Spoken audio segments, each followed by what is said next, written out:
जय हिंद दोस्तों, त्यागी trading tips में आपका स्वागत है। दोस्तों, इस वीडियो के अंदर हम बात करने वाले हैं गिरावट के बारे में। आपके पोर्टफोलियो के अंदर लगातार गिरावट देखने को मिल रही है और आपका मन इस समय यह कर रहा है कि मैंने ऊपर क्यों खरीद लिया, और गिरावट की किसी तरह की कोई तैयारी नहीं है। अब कारण मन में एक सवाल आता है कि गिरावट का आखिर कारण कौन सा है, गिरावट किस वजह से हो रही होगी, क्या कोई वजह है उसकी वजह से गिरावट हो रही है। देखिए, स्टॉक मार्केट के अंदर नॉर्मली किसी ना किसी चीज़ को तो वजह बनाया ही जाता है और नॉर्मली गिरावटें होती रहती हैं। अगर इस समय वजह की अगर आप बात करते हैं तो इतना बड़ा कोई मेजर रीजन नहीं है गिरावट का। गिरावट का कोई एक बहुत बड़ा कारण इसको हम नहीं बोल सकते हैं जी। ये डॉलर के अंदर इतनी बड़ी तेजी है, इसका कोई बड़ा कारण नहीं है क्या? अब डॉलर के अंदर इतनी बड़ी तेजी बनी है तो डॉलर रुक कब रहा है?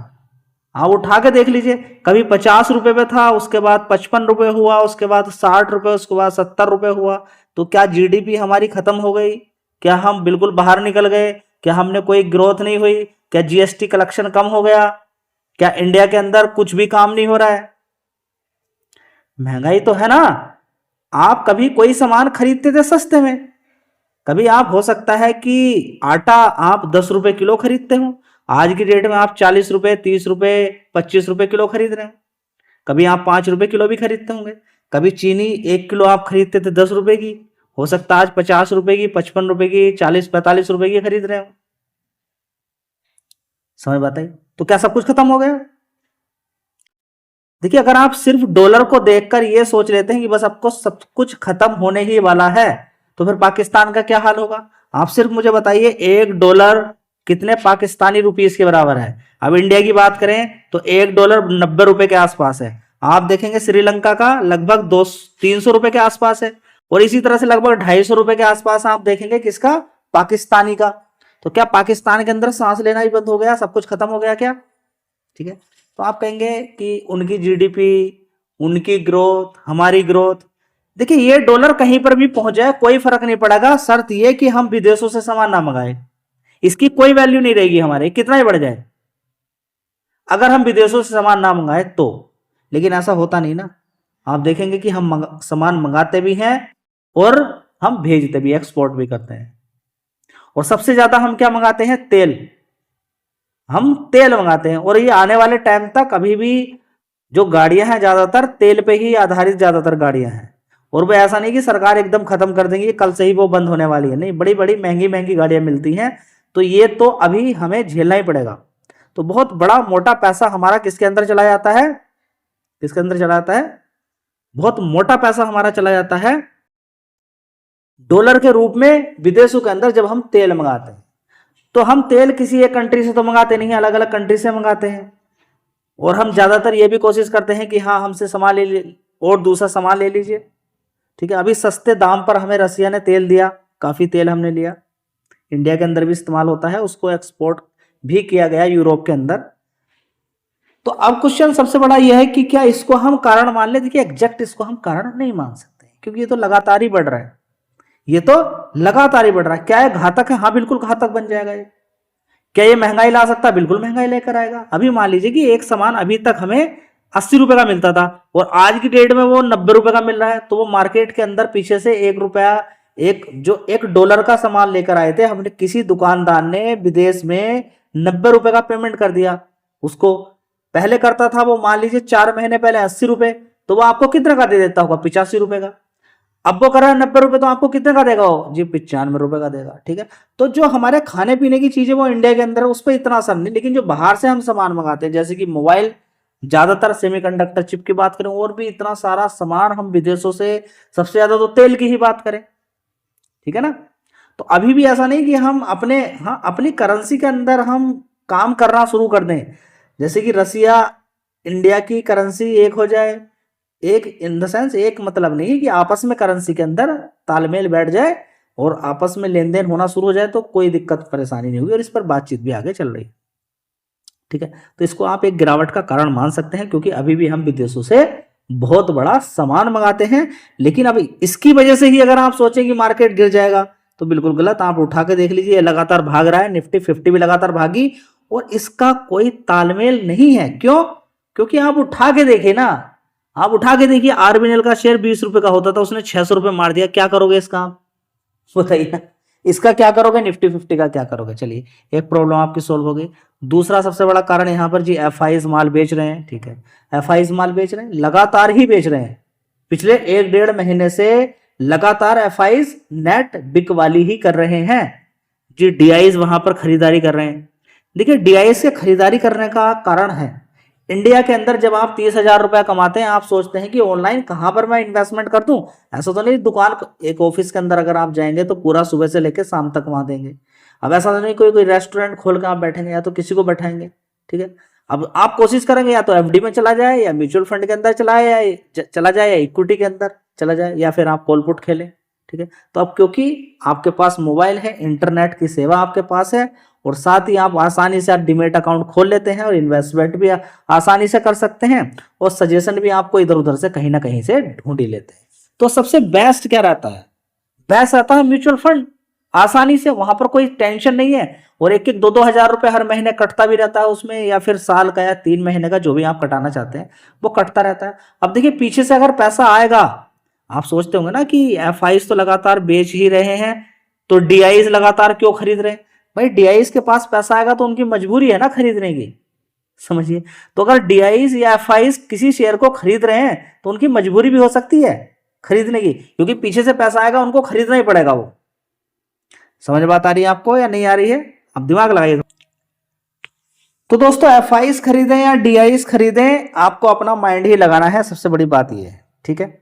तो पहला कारण ये, दूसरा कारण, बड़ा प्लेयर इतनी बड़ी बड़ी होल्डिंग रखता है। कभी आपने देखा भी होगा कि अगर 2-2% भी अगर कहीं से माल निकलता है, जैसे कि बजाज फाइनेंस के अंदर, जब बजाज हाउसिंग फाइनेंस के अंदर जबरदस्त गिरावट हो गई है, क्योंकि 2.35% की प्रमोटर ने होल्डिंग बेची।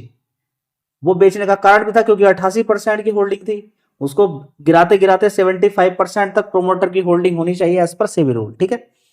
उससे ज्यादा नहीं होनी चाहिए, उनको कमी करनी पड़ेगी, बेचनी पड़ेगी, तभी मार्केट बनता है। समझ बात आ रही है। पहला कारण, डॉलर के अंदर लगातार तेजी होना, जिससे सामान बाहर से महंगा आएगा, और महंगा आने की वजह से वो महंगा हो जाएगा, तो हो सकता है कि लोग कम खरीदें, जिससे कम खरीदेंगे तो क्या होगा, जो कंपनियां हैं उनका प्रॉफिट गिरेगा। तो क्या पक्के वाला कुछ नहीं होता। आपको देखना होगा कि कौन सी ऐसी कंपनियां हैं जो विदेशी मार्केट पर आधारित हैं, जो विदेशों से सामान ले आती है, और महंगा हो सकता है, उनके मार्जिन पर असर बैठ सकता है। इन सारी चीजों को आप देखेंगे, ठीक है। इसके अलावा आप देखें तो अभी ग्लोबली आपको, अभी देखिए पुतिन आने वाले हैं कल, ठीक है, 4 दिसंबर को पुतिन आने वाले हैं रसिया से, ठीक है।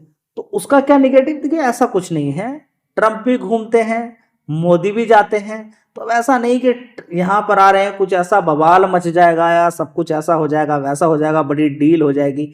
देखिए, डील तो होंगी और डील होनी भी चाहिए, क्योंकि आतंकवाद खत्म होने का नाम नहीं ले रहा है, तो अपने आप को मजबूत करना पड़ेगा।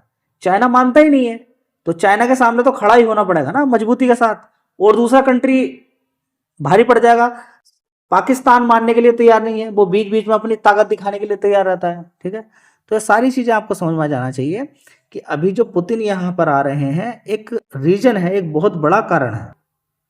दोस्तों देखिए, मार्केट के अंदर आती रहती हैं आज की गिरावट के अगर कारण आप सुनना चाहते हैं, तो ये भी आप मान सकते हैं कि इंडिया में आने से पहले पुतिन ने पूरे यूरोप को धमकी दे दी। समझ में आता है? तो अब इसका असर पड़ता है, क्यों, क्योंकि वो इंडिया के अंदर आ रहे हैं, और इंडिया के एक दिन आने से पहले ही वो ऐसी धमकी दे रहे हैं। वो धमकी दे रहे हैं कि अगर यूरोप चाहता है, वार चाहता है, तो हम उसके लिए भी तैयार हैं। अगर वो पीस चाहते हैं तो हम पीस के लिए भी तैयार हैं, ठीक है। तो वी आर रेडी, ठीक है। तो उन्होंने क्या कहा कि रसिया तैयार है, प्रिपेयर है फॉर वार के लिए पूरे यूरोप से, ठीक है। तो आप सबसे पहले खेल आप समझेंगे, खेल ये समझिए कि युद्ध खत्म क्यों नहीं हो रहा है जी। यूक्रेन तो कमजोर है यूक्रेन, तो हथियार कौन दे रहा है उसको, वो लड़ कैसे रहा है, समझिए ना। अगर इधर से 15-20 ड्रोन अगर जाते हैं, तो वो 15-20 में से केवल 2-3 ही वहां पर क्यों गिरते हैं। अगर 20 गए तो 5 ही गिरेंगे वहां पर, 15 हवा में कैसे मारे जाएंगे, उनको हथियार कौन दे रहा है, समझिए सारे खेल को। तो आप सारी चीज़ों को समझिए, जहाँ पर ट्रंप को आप हल्के में ले रहे हैं, ट्रंप को हल्के में मत लीजिए।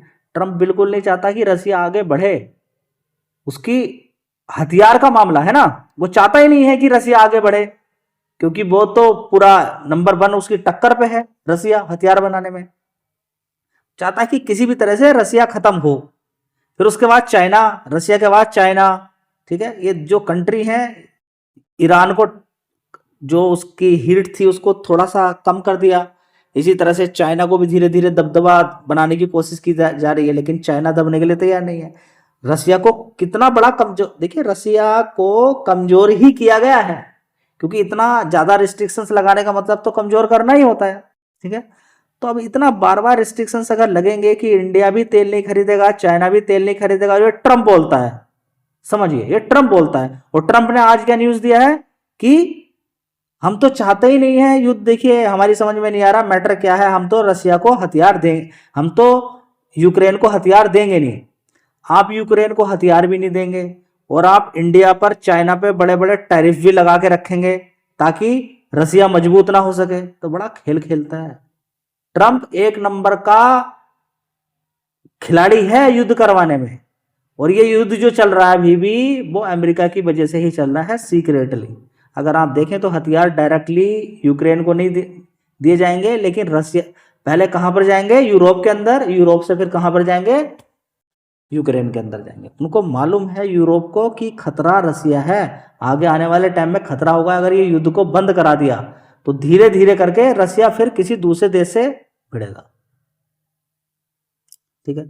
तो अब ये आगे युद्ध बढ़ेगा, देखिए ये युद्ध खत्म नहीं हो रहा, तो इसका मतलब आप समझिए ये युद्ध चल ही रहा है अभी। तो ये जो थोड़ा सा ठंडा माहौल है, हो सकता है कि प्रिपरेशन हुई हो जबरदस्त कि किस तरीके से क्या करना है।